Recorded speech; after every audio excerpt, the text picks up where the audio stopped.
Hey, if you're new here, thanks for stopping. Check us out, subscribe, like, share. If you're some of my old followers, thanks for hanging on. We're doing some new projects, or I'm doing new projects. If you haven't been here before, what I do is I like to bring new life to dead machines, and that's what I'm doing.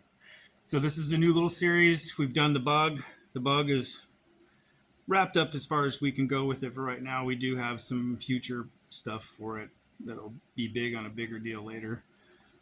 But this one is going to be reviving an old dirt bike of mine.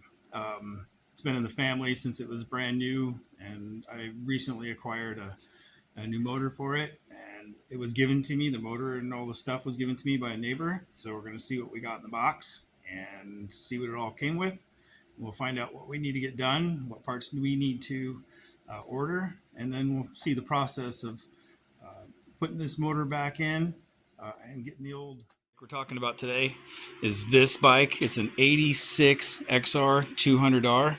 It is original to my family. It was bought brand new by my father for the oldest sibling, and then motor, it's been through its accidents down in riverbeds.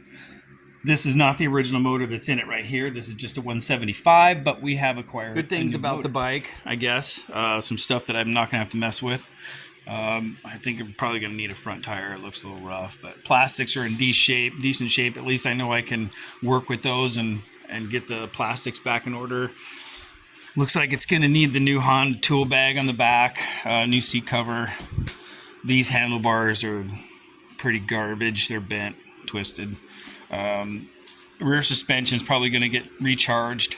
The back tire's in really good shape. So is the rear sprocket. Might be a little bit big, but we'll cross that bridge when we get there. Frame's good. Everything is, I've been through this bike once before. Everything is in sound condition and it's ready for this. And what this is going to get is an upgrade. So we're going from what was originally a 200. I threw the 175 in there. We never did anything with that. Now we're going to a 250. So this is it. This is the 250 motor. I don't know what year it is yet, but we'll look up the VIN that's on it and we'll figure it out. So it's a ME06E and then 5006151. I'm sure those numbers have meanings. I'll have to look them up if you haven't already done in the comment section below. Go ahead and put it in. So when I got this, it was together like this. It looks like the bottom end has already been rebuilt in this. It's got all new gaskets, new seals, new bearings. So big score there. What hasn't been done to it yet is stator's not on, and I did notice that we're missing the Woodruff key, so I'm going to have to go through our pile of goodies and see if it's in there. So we got the bottom end that appears to be rebuilt. Everything's nice and smooth. I'm going to put some cash value in it and say that's ready to get the clutch and the stator, and then the top end. We have the stator assembly. We have the top end assembly. Jug might need to be bored. Items to let them go. And then there were some parts in there that were broke. I noticed the part of the clutch basket in the tote down there, it was busted. And bam, here it is. That's in the box. Brand new piece, ready to go. Part of the clutch assembly. Bam. Here's the clutch. Whole clutch assembly. And then this box of goodies also came with this motor. These are all Honda OEM seals. All the receipts for the whole brand new top end apparently that was bought for this thing and not installed. Here's our miscellaneous hardware for the motor. More washers. There's a set of rings. Now this was given to me. The neighbor came, he wasn't going to use it. He came over and knew I had that bike over there. And he was like, hey, you want this? You can have it. And I was like, take it. That's a busted shaft. That must have been why it got all tore apart and replaced. I don't know if that's a shift shaft or what, but I'll have to learn about that. Here's the parts for the header to get the head exhaust on. Those parts are all in here. Probably more miscellaneous engine bolts, engine hardware here.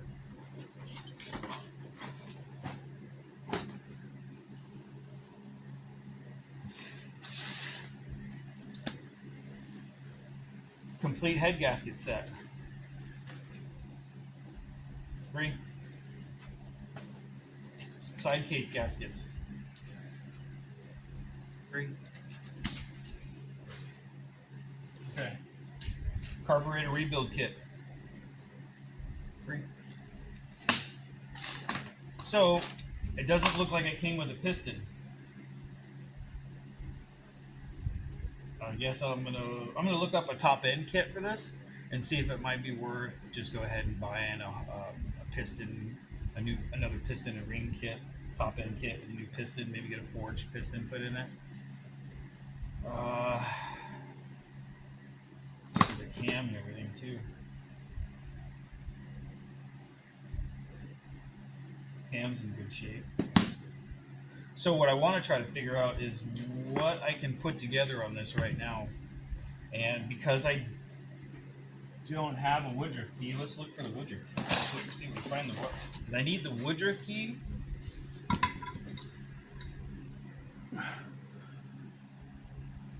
Right there.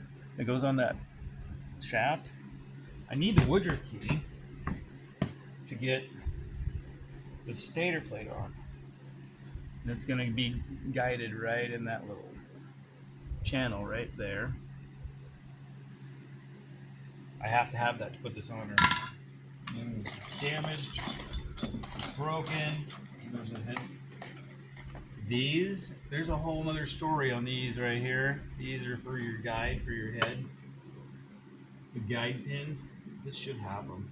Oh, the next head down there. They go in like right here and right here. Man, I got a whole story on that yellow 450 back there about that. What?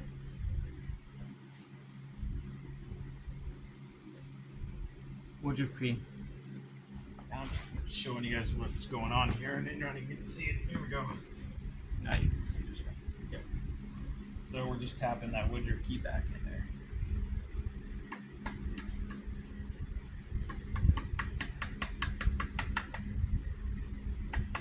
Money.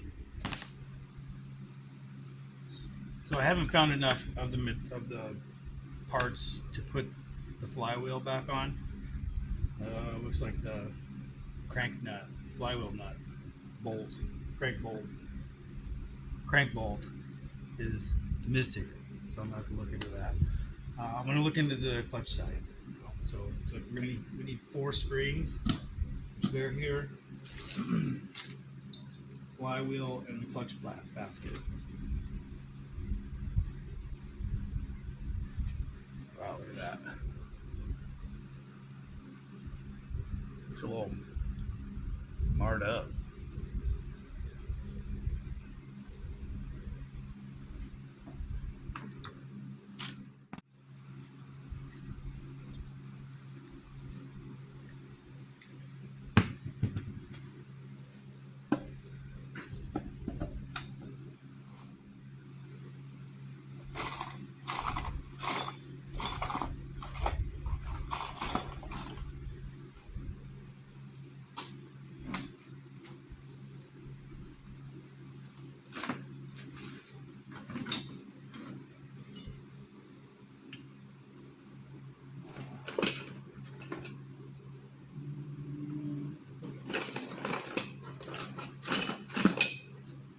Something like that.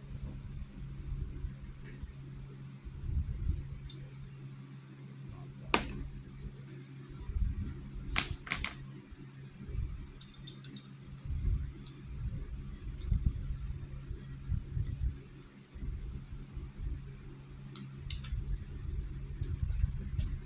So it looks like I have a lot of the clutch here. I'm missing would be like the spring washers at the top, so I can't install the springs. The clutch nuts here. Looks like everything else is mostly here for the clutch, but unfortunately I'm not going to be able to assemble hardly any of this, if anything, today. But we got a good look at it. This is the project that's coming up. Again, it is what I do. Over here, this bike is my son's 400EX. It's now a 440 with a stage 2 cam, but guy tore it apart and couldn't get it back together, but had all the parts for it. Had a Carrillo piston, had a new top end, had new cams, new jug. I mean, it came with almost pretty much everything to completely put it back together. I had to buy new plastics for it. I did all the paint work. I had to redo the seat cover, painted. I kind of went for that older era ATC 86 three-wheeler kind of look, that old red, white, blue, gold. Just love that look. It gets mistaken for a 250R, which is pretty cool. So I did his. His was a basket case. I paid $500 for it. Came with all the parts. Put a little into it. Bam, thing's a champ. And then this one here, also a basket case. 2005 YFZ 450. It was in 6 boxes. Just framed, completely stripped apart, motor damage, and the seats off it because I've been still doing a little tuning. But this is my daily out at the dunes. Paid $1,000 for it as a case. Put a little bit into it, time and effort, elbow grease, paint. Now she's sweet. So this one is getting the love next. This is gonna be my trail bike, dirt bike, rip around the house. I've also built a KTM, restored a KTM Dual Sport before. Little kids quads, kind of freaking go through them. The Yamaha Rhino, this thing was bone stock, and totally we took one of them widening kits and turned it into a lift kit and gave it 12 inches of clearance on the bottom. This thing is just a beast. We chopped 3 inches off the roof. Made the doors for it. It's got the solid doors. I built those, cut and welded and bent the pipe on the inside for those. Hooked those up. Winch, lights. This thing's just a beast all over the hills. So that's what I do, is bring back from the dead and give them new purpose. Anyway, till the next time.